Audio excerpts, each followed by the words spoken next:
सोमनाथ स्वाभिमान पर्व का रंग पूरे देश में देखने को मिला। प्रधानमंत्री मोदी ने शौर्य रैली में हिस्सा लेने के बाद देश की जनता को एकजुटता का संदेश दिया। इस दौरान पीएम ने इशारों में विपक्ष को आड़े हाथों लेते हुए कहा कि हमारे देश में आज भी सोमनाथ की विरासत पर प्रहार करने वाली ताकतें मौजूद हैं। ऐसे लोगों से सभी को सावधान रहने की जरूरत है। दुर्भाग्य से आज भी हमारे देश में वो ताकतें मौजूद है, पूरी तरह सक्रिय हैं, जिन्होंने सोमनाथ पुनर्निर्माण का विरोध किया। आज तलवारों की जगह दूसरे कुत्सित तरीकों से भारत के खिलाफ षड्यंत्र हो रहे हैं और इसलिए हमें ज्यादा सावधान रहना है। हमें खुद को शक्तिशाली बनाना है, हमें एक रहना है, एकजुट रहना है, ऐसी हर ताकत को हराना है जो हमें बांटने की साजिशें रच रही है।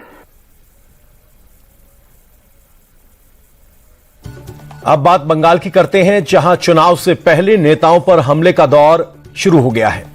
नेता विपक्ष शुवेंदु अधिकारी के काफिले पर भीड़ ने हमला किया, जिसका आरोप बीजेपी ने टीएमसी पर लगाया। बीजेपी सांसद रविशंकर प्रसाद का कहना है कि ममता राज में नेता विपक्ष को भी सुरक्षा नहीं हो सकती। इससे बड़ी शर्म की बात क्या होगी। कल हमारे विपक्ष के नेता शुवेंदु अधिकारी के कारवां पर हमला हुआ। पुलिस रिपोर्ट लिखाने की कोशिश की गई। ये हमला पुलिस की मौजूदगी में हुआ था, लेकिन कोई एफआईआर नहीं हुआ। मतलब अपोजिशन लीडर के कॉन्वॉय पे हमला हो तो आप समझते ही हैं। मुझे याद है एमपी के एक डेलीगेशन में हम लोग संदेश खाली गए थे, तो वहां अगर मेरी सिक्योरिटी और सीआरपीएफ नहीं आती तो हम लोग घुस भी नहीं पाते। तो ये बंगाल में चलता है, आपको मालूम है।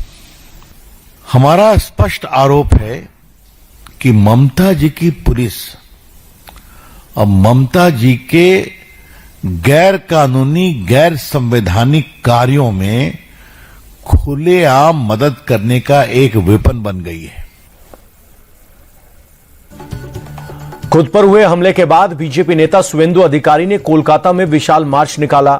इस दौरान उन्होंने ईडी बनाम सीएम विवाद का जिक्र करते हुए कहा कि बंगाल की जनता अब दीदी की सच्चाई को जान चुकी है। बंगाल को सीएम ममता ने अराजकता का केंद्र बना रखा है। पूरा बंगाल अब फाइल चोर सीएम को हटाने के लिए निकल पड़ा है। चुनाव के बाद दीदी की विदाई तय है। ईडी के ऊपर हमला किया, कानून तोड़ा, कानून हाथ में उठाया, संविधान को उल्लंघन किया। दूसरा आदमी का खिलाफ जो कार्रवाई देश की संस्था करता है, ममता के खिलाफ, डीजीपी सिटी के खिलाफ क्यों नहीं हो रहा है? उन्होंने कोर्ट में गया है, इसलिए उनको कार्रवाई को मांग की लेकर और पूरा जनता फाइल चोर ममता ये नारा देकर आज पूरा 5 किलोमीटर रास्ता ये पूरा जनता के सैलाब है।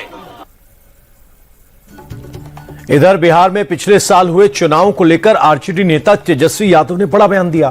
तेजस्वी ने कहा कि बीजेपी वालों ने बिहार को मशीन तंत्र के जरिए जीता और इस चुनाव में लोकतंत्र की हार हुई।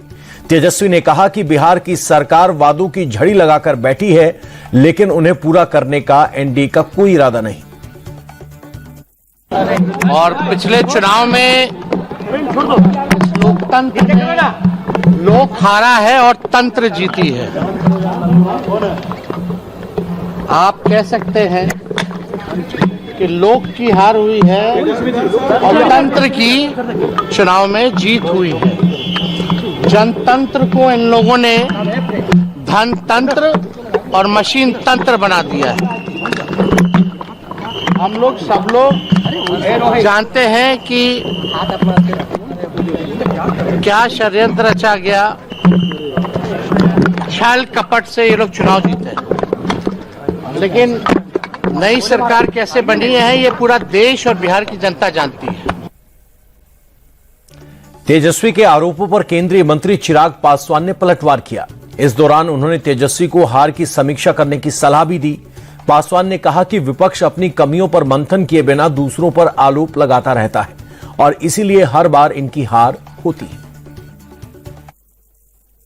मैं आग्रह करूंगा राजद और विपक्ष के नेताओं से, जब तक आप अपनी हार पे मंथन नहीं कीजिएगा आप समझ ही नहीं पाइएगा। और आप लोग आज से ये लोग चुनाव नहीं हार रहे, ये लोग 2010 से ये लोग लगातार चुनाव हार रहे। राजद 2005 के बाद कभी अपने बलबूते पर वापस आने की कल्पना नहीं कर सकती। कभी उनको नीतीश कुमार जी का साथ चाहिए था 2015 में, और या फिर डिवाइडेड एंडिंग जब 2020 में हम अकेले लड़े तब इनको इस बात का इनको लाभ मिला। हकीकत है कि जो जंगल राज उनके कार्यकाल में रहा है आज भी जनता उसको भूली नहीं है। और इसीलिए जब ये ठीकरा फोड़ते हैं कि तंत्र की जीत हुई है, लोकतंत्र की जीत नहीं हुई है, इनको ये समझना होगा कि आप जनता आपको नकार चुकी है। जो ये वोट चोरी बोलते हैं ना, इनका जनाधार चोरी हो चुका है।